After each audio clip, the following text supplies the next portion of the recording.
হে বন্ধুরা, good morning. সবাই কেমন আছো? আমি ভালো আছি। সবার সারাটা দিন ভীষণ ভালো কাটুক। অনেক শুভেচ্ছা, ভালোবাসা রইল। আমি প্রকৃতি নিনাজ আরেকটি ব্লগে আপনাদের স্বাগত। সবাই প্লিজ পাশে থাকবেন, ভালো থাকবেন। তো আমি প্রতিদিনের মতো আবার চলে এসেছি আমার কিচেনে। আমি এখন ব্রেকফাস্ট বানাবো। আজকে আমাদের একটু অন্যরকম ব্রেকফাস্ট হচ্ছে, আর লাঞ্চ রান্না হবে এখানে। তো চলুন সবাই দেখতে থাকুন আমি কি রান্না করি। শরীরটা অনেক বেশি খারাপ থাকায় চাটা খেতেও অনেক দেরি হয়ে গেল। আজকে আমার যা বানিয়েছে সকালের ব্রেকফাস্ট, একদমই অন্যরকম ব্রেকফাস্ট। জানি না কোন কোন বন্ধুরা খান। খুদের ভাত, শাক ভাজা, আলু ভাজা আর মাছ ভাজা দিয়ে ব্রেকফাস্ট হবে। আমি জানি না আমি আদৌ খেতে পারবো কি না। আজকে শরীরটা একদম ভালো নেই। এই যে মাছ বার করা হয়ে গেছে, আজকে পমফ্লেট মাছটা করা হবে। এই যে দেখুন, মাছগুলো অনেক বড় বড়, কেটে করতে হবে কারণ এত বড় মাছ কেউ খাবে না। ছোট মাছ ভাজা হচ্ছে। আজকে আমি রান্নাও করতে পারিনি, যাই করেছে। কুমড়ো দিয়ে বাটা মাছ হবে, আর ছোট মাছ দিয়ে ওই ব্রাহ্মী শাক দিয়ে ছোট মাছ, মৌরলা মাছের ঝোল হবে। এই যে রান্না অলমোস্ট হয়ে গেছে। ছোট মাছ দিয়ে মৌরলা মাছ আর কুমড়ো দিয়ে বাটা মাছ করেছি, আর মাছের মাথার ডালটা যা করে দিয়েছে, আর পমফ্লেট মাছ সর্ষে বাটা দিয়ে করেছি।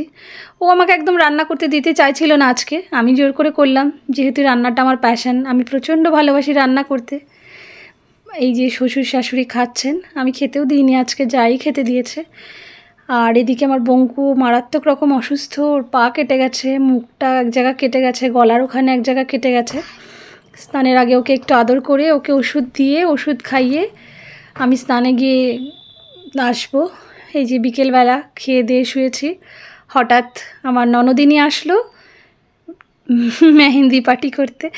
বললাম অসুস্থ, তাও না মেহেন্দি পরাবে। তার মধ্যে মেয়ে আবার একটু লাল চা আর মুড়ি নিয়ে এলো। আমি দুধ চা খুব একটা প্রেফার করি না, সেই জন্যে যে লিলি আমাকে মেহেন্দি পরাচ্ছে। আমি বসেও থাকতে পারছিলাম না, শরীরটা অনেকটাই খারাপ। এই যে দেখুন, পেছনটা করেছে, হাতের উল্টো দিকটা করেছে মেহেন্দিও। আর তার মধ্যে আমার মেয়েও বায়না করে যাচ্ছে তখন থেকে, আমাকে পড়াও আমাকে পড়াও। এবার আমার ওপরেরটা পরিয়ে মেয়ের হাতে একটু পরাচ্ছে মেহেন্দি। ওকে পরিয়ে দিয়ে আমার হাতের সামনের দিকটা আবার পরাবে।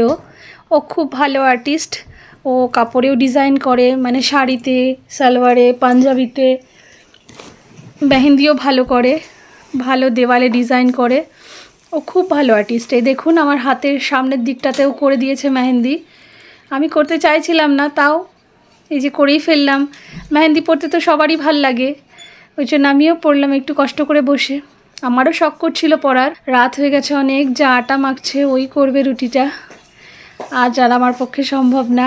আমি ওকে কোনো রকম হেল্পও করতে পারলাম না। এই যে রুটি করে আমি আবার চলে যাব একটু ওদের খাবার দিতে, কারণ ও পারবে না। ভালো থাকবেন বন্ধুরা, শুভরাত্রি।